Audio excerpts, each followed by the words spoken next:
Humphreys, sir. If you've got a moment to spare, there are the frames you asked for. Thank you, Mr. Harmon. And you better hurry up and choose one before old Peacock gets back from his coffee break. What do you want these for? Well, I get these terrible headaches. I told you shouldn't do that needlepoint. I don't do needlepoint. Not now that I'm doing the lace mats. Oh. Is that me?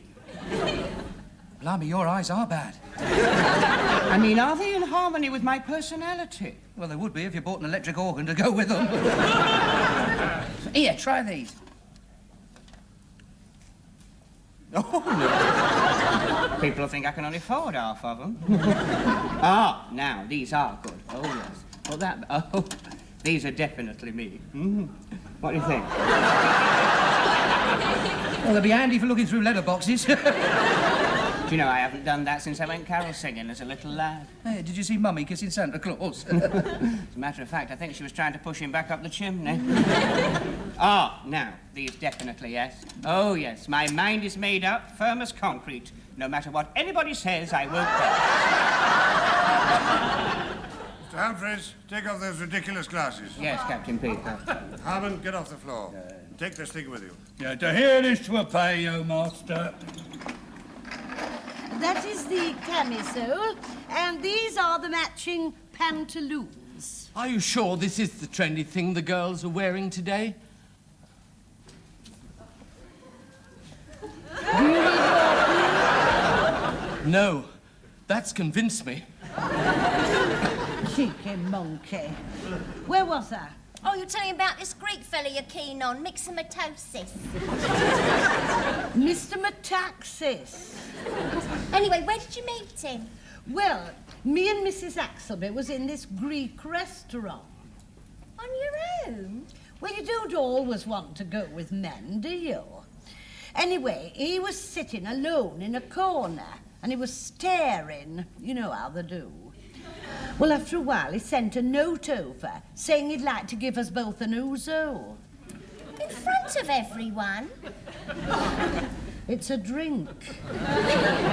Anyway, as Mrs. Axelby said, what have we got to lose? Well, it turns out that he's very well known there because of his bouzouki. What's that? Well, it's a sort of funny-shaped Greek banjo. And when he played Never on Sunday, we all threw plates. Was he that awful? No, you do that. It's a Greek custom. Oh, well, you seem to know an awful lot about it. Well, it may be that I shall need to. Can you keep a secret? Oh, cross me heart. I've been out with him every night for a month. And last night, he popped the question. Do you mean he's asked you to marry him? It's a secret. Did I hear something, Mrs. Slocombe? This Greek fella's asked her to marry him. It was supposed to be a secret. Mr. Tebbs, Mr. Humphreys, Mr. Lucas, come over here at once. I've got some startling news for you. Mrs. Slocombe is going to get married. Has she been advertising again? He got her with his bazooka. Well, she's a big enough target. Bouzouki, Miss Brown. Oh, yeah, he's a Greek banjo player. Well done, dear. As my mother always says, there's always someone for everyone. Well, almost everyone. Mrs. Slocombe, I've always had a great affection for you. Does this mean that we're going to lose you? Oh, no, I've no plans to leave. Oh, damn it. When's the happy event? Hang about, she hasn't even got married yet.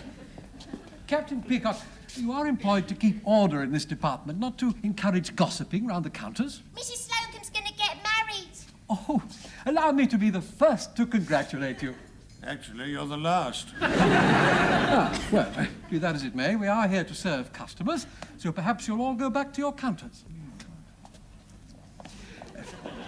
In the meantime, may I wish you every happiness on behalf of Grace Brothers, and take this opportunity to remind you that your trousseau, your wedding dress, furnishings for your future home are all obtainable in Grace Brothers at the usual staff discount, of course. Oh, this also applies to bathroom fittings, carpets, hardware, and in the fullness of time, prams and layette. Oh, shut up. When Mrs. Slocombe told us the news yesterday, you could have knocked me down with a feather. She didn't look too happy this morning. She's worried about the cost of the wedding. It's the bride's family what pays, and she's the only one what's left. Catering can cost a fortune these days. Well, I know she started out getting a quote for champagne and smoked salmon, and now she's working on meat paste and brown ale. Well, if she hasn't any next of kin, who's going to give it away? Well, perhaps her friend Mrs. Axelby will put on a morning suit and top hat. Very good idea. She's got the moustache already. You are horrible. She's asked me to be her bridesmaid. She'll probably ask Mr. Humphreys to be a page. There was a page boy one. I had a page boy bob, a full Fauntleroy collar, black velvet trousers, knee breeches, silk stockings, patent leather shoes with silver buckles, and white gloves. I bet you look sweet. How old were you? 31. I was in the basement of Derry and Tom's. We did an amateur production of Twelfth Night. I was the lovely Viola. Couldn't they find a girl? Well, not in tools and do it yourself. I didn't know you were in do-it-yourself. Well, it's not something you like to talk about, is it? We hear you're having problems with the wedding arrangements. Well, everything costs so much. Perhaps we could persuade young Mr. Grace to give you a special price for your reception. Oh, I wouldn't want to ask him.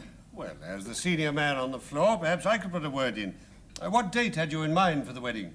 Well, as soon as possible. Hello, hello, hello. I know to what you are inferring, Mr. Lucas. And Mr. Metaxas isn't that kind of man at all. Hello, hello, hello. The nub of the situation is, Mr. Grace, that Mrs. Slocombe is taking a husband. Whose husband? No, sir. She's getting married to a Greek. She's done me the honour of asking me to give her away, so I've undertaken the arrangements. Naturally, she wants the usual reception before the honeymoon, and we wondered if we could persuade you to let her have it in the boardroom. Not much of a place for the honeymoon, is it? No, sir. I suppose we could put a mattress on the table. Could she have the boardroom for the reception? Yes, it's to be on the 30th, sir. Oh, it's booked that day, sir. You're giving a tea party for distressed nightclub hostesses. That's right. I do quite a lot of charitable work, you know. Why don't you use the department? Would you allow that, sir? Of course, as long as we do the catering. Give me the card. Here we are. Yes, well, you could have smoked salmon, breast of chicken and asparagus tips, petit four with champagne. £6 a knob. I'm afraid we can't run to that, sir. All right, we'll do the packing department special for Japanese tin champagne and a few dead things in jelly. They'll never know the difference. Well, is there anything else? I don't think so, sir. All right, well, go away. Thank you, sir. After you, Mr. Now, Rumble. where were we before you let them in? Well, I was betting my dress against your shirt and trousers, and then you was just going to see me. Oh, I say. Did you shout, sir? Oh, I gasped. I've got a flash. Oh, Hello, Mother. I'm going to be late. I've got to alter a dress. No, not for me, dear, for a colleague. A female colleague. Yeah. We'll put mine in the oven. Well, if it's a salad, what's all the fuss about? No, I'm going. No, don't worry. No, I won't take the shortcut across the park. No. Anyway, they've caught that man. Bye. Right, come along, dear. I haven't got all night.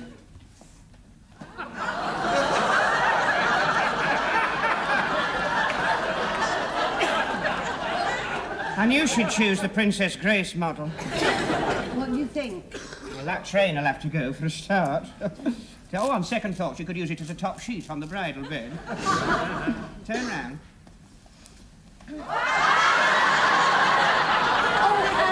Yes, it's going to need letting out just a bit there.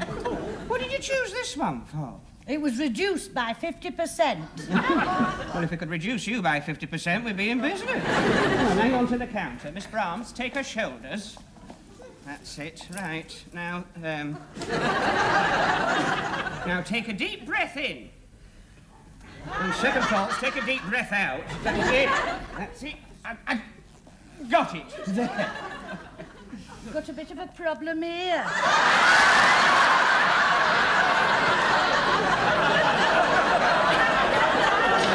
She can hold her bouquet of flowers there, that'll hide it. You couldn't hide that with Kew Garden. Oh, answer that, Miss Brahms. What are we going to do? Well, if it comes to the push, I could run you something up in barbed wire. Protects the property, but doesn't obscure the view. Mrs. Slocombe, it's Ivy. She's got your call to the Greek restaurant. Oh. Oh, you better pin that up before you break your leg. Why couldn't you choose a short one? I couldn't. We're getting married Greek Orthodox. Oh, is that you, Mr. Tamiades? Could I have a word with Mr. Metaxas, please? It's his fiancée, Mrs. Slocombe. Oh, well, it's all right. I'll wait. He's just finishing his turn. He's ever so popular. Who's in the audience? The National Front?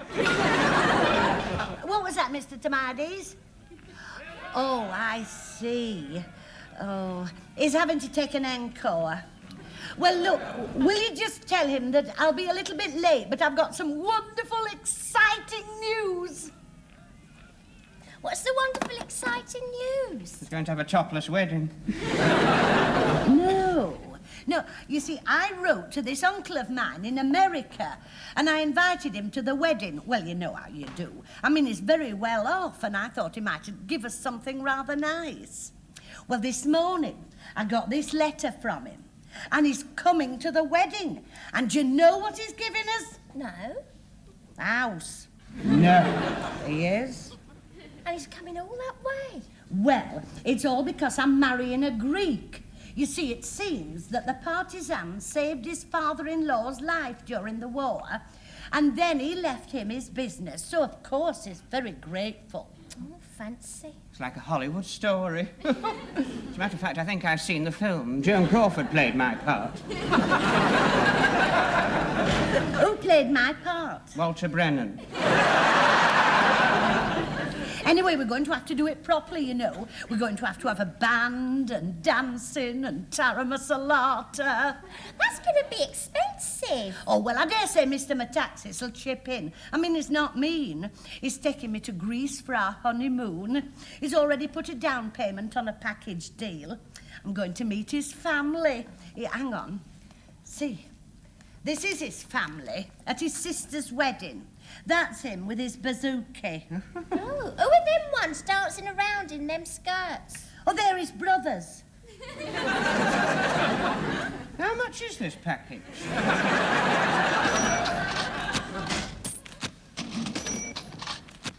Oh, here you are. 2 cases of bubbly from the wines and spirit department. That'll be enough. Well, we've no need to stint ourselves. Mrs. Slocombe's uncle is footing the bill, so bring up another dozen. And that's why I'm putting on my top hat, tying up my white tie, brushing up my tail. How do we look? A credit to the department. I can't say the same for Mr. Tebbs. Who took these damn measurements? See what you can do, Mr. Humphreys. Come on. Car coming in half an hour to take us to the church. Oh, young Mr. Grace has very kindly let us have his rolls to take the bride, yourself, and Miss Brahms. Oh, how very generous of him, sir. Yes, it is. He's only charging us £12. Has anyone got a safety pin? She's having trouble with her corsage. Miss Brahms, may I say how charming you look? Oh, thank you, Captain Peacock. Well, you should see Mrs. Slocombe. It's a beautiful frock. It makes her look about 16. A remarkable garment indeed. I'm sorry, sir. The store is closed. Yes, I know this. I am Mr. Tamiades. I am looking for the Captain Peacock. I am Captain Peacock. I don't know how I am telling you this. It is Mr. Metaxas. He is in this aeroplane. And what's he doing in an aeroplane? He's only coming from Wimbledon. Hasn't had an accident, has he? No. Poor Mr. Metaxas. He is my friend. He so wanted that he should marry the beautiful Mrs. Slocombe. Well, in about half an hour he will. No, we Greeks, we are the funny people. You know, we are very close together. There is this member of his family who hear he is to be married and say, no, he must go home. So he go home. Well, who is this member of his family? His wife. He is a good man. He apologize and say that he want to give Mrs. Slocombe the most precious thing that he have. His bouzouki. Do not feel bad about him. It was the ouzo that proposed. Now the bottle is empty. Oh, it's all right, Miss Brahms. I've fixed it. Now, shut your eyes, everybody.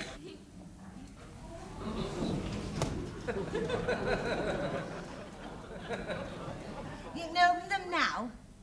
How do I look? Oh, you look beautiful. Oh, don't worry, Miss Brahms. Your day will come. She's such a sensitive girl. Oh, you do all look nice. It's ever so kind of you to dress up so smart for me. Do you know, I've never seen you look nicer, Mr. Tebbs. Well, I wanted to look my best. Oh, and Captain Peacock. Hello, what's that doing here? Mr. Tomides delivered it. Oh, perhaps it's an old Greek custom. Oh, isn't it a beautiful one? The priceless, you know. Perhaps I'm supposed to carry it up the aisle. We're not going to be late for the church, are we, Mr. Humphreys? You've got all the time in the world.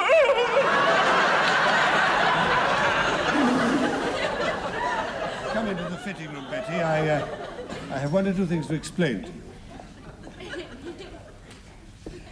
It'll finish her. I'd marry her myself, but I think she's got enough trouble. You know, I wonder how she's going to take it. Hers was such a frail, tender love. The dig-o basket! It's the last time I go out with a wog!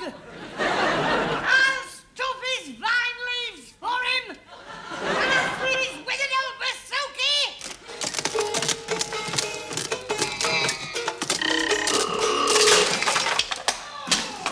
He's taking it very well.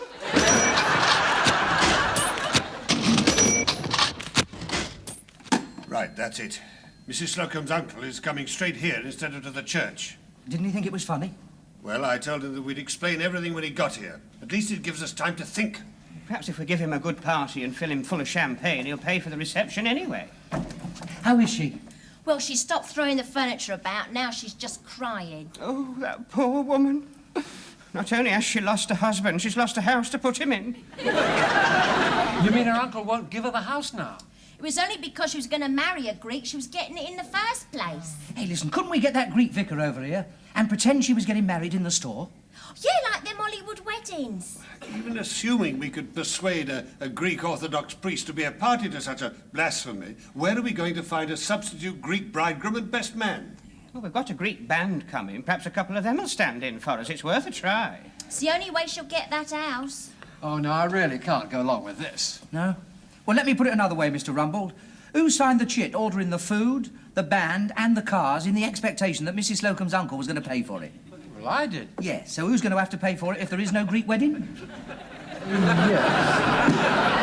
Yes, I take your point. Well, this calls for executive action. Miss Brahms, go and tell Mrs. Slocombe what I've decided to do. Mr. Humphreys, Mr. Lucas, waylay the band, see if you can get us a best man and a bridegroom. Well, even assuming they're successful, where do we get a Greek vicar? Well, the art of leadership is in delegation. Mr. Tebbs, I delegate you. To find a Greek vicar? No, to be one. I have no cognizance of the tongue. But I don't suppose her American uncle has either, so no one's going to be any the wiser. Look, this bill's for nearly £150. Well, come on, what are you doing standing there, hanging on? Come on.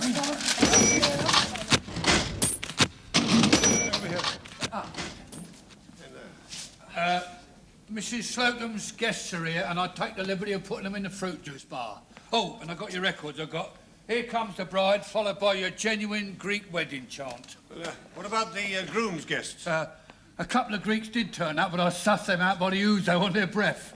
And I told them the venue had been changed to a Chinese restaurant in Palmer's Green. Good thinking. I'm still not at all sure about Mr. Tebb's ability to disguise himself as a Greek Orthodox priest. Ah, you don't want to worry, sonny. He's gone down at Fabrics now, getting kitted out with some very regal-looking curtain material.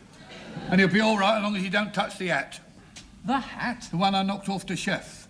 I've gone over it with some black enamel, you see, and if he keeps his fingers off it till the third chorus of Abide With Me, we're home and dry. I hope this is going to work. She's in a right state. Oh, poor dear lady. She's had more than anyone can take. Yeah, she's had 3 large brandies in all. But is she going to go through with it? Oh, yes. She'll go through with anything rather than let her friends know she's been stood up. Blimey, there she goes again.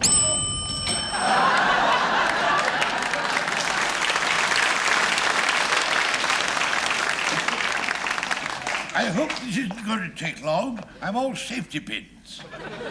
Blimey, Archbishop Halitosis. I don't think that'll convince anyone. Don't be so cynical, Captain Peacock. I believe in throwing myself into a role. Well, I think it's a splendid effort, Mr. Tebbs. Thank you. Is that my altar? Yeah, over here, Your Eminence. I picked this up in the second-hand book department. It's about the right size for a Greek Bible. It's the British Boys Annual. Right, but it's either that or the Guinness Book of Records. If you pull this off, you'll be in the Guinness Book of Records. Look out, young Mr. Grace. Rumbold, is it true that you cancelled my car? Yes, sir. You have to pay for it, you know. Who's that? Oh, this here, Mr. Grace, sir, is His Right Royal Eminence, the Archbishop Halitosis, what has flown direct from Athens to perform the ceremony right here in the store. Pleased to meet you. Ego, pego, ali pali mospros. Business has been rotten in this store, too.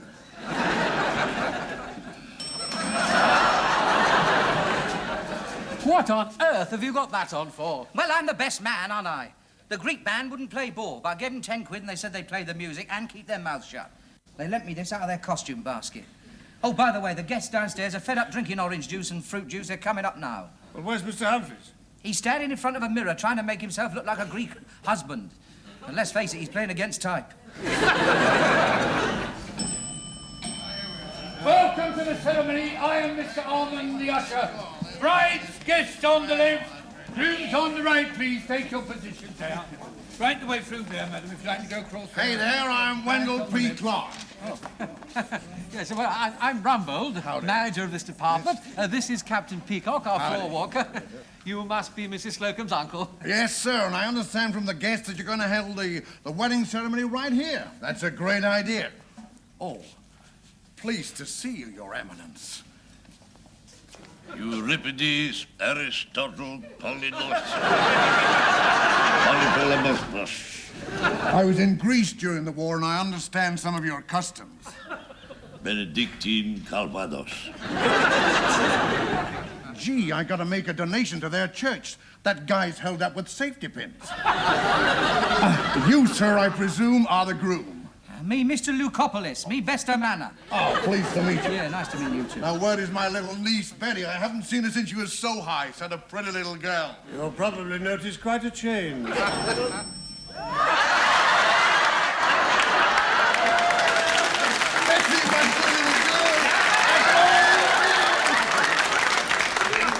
Excuse me, sir. That is the groom. You may remember the uniform of the Greek National Guard. Some of the finest fighting soldiers in the whole wide world. They've never been known to turn their backs on the enemy.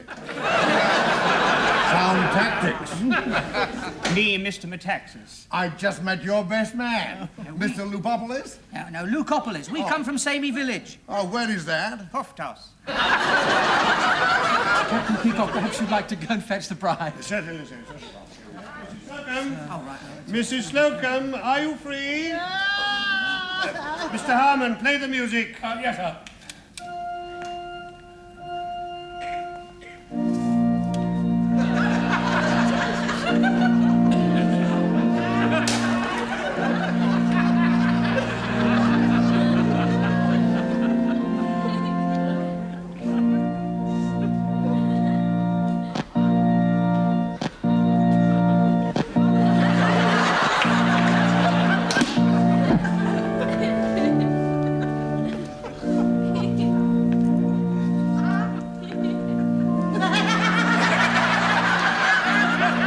Leave yourself, Mrs. Slocombe.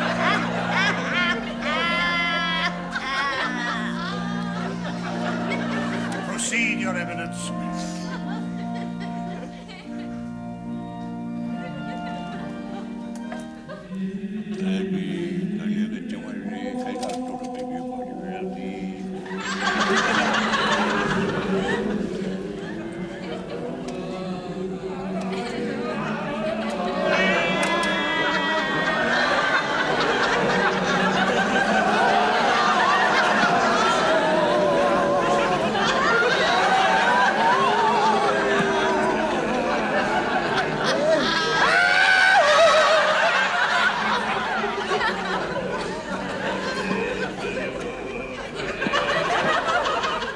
I now pronounce you manos and wifos. Congratulations, my dear. Right, that's it. Grub up, champagne on the table. No, hold everything. What about the bridal dance? The bridal dance. Oh, yeah, at every Greek wedding I've attended, the bridal couple, they lead the guests in the bridal dance. Yes, that's right. Clear the floor, ladies and gentlemen. If you move all the chairs back. Now then, Mr. and Mrs. Metaxas, bridal dance, if you please.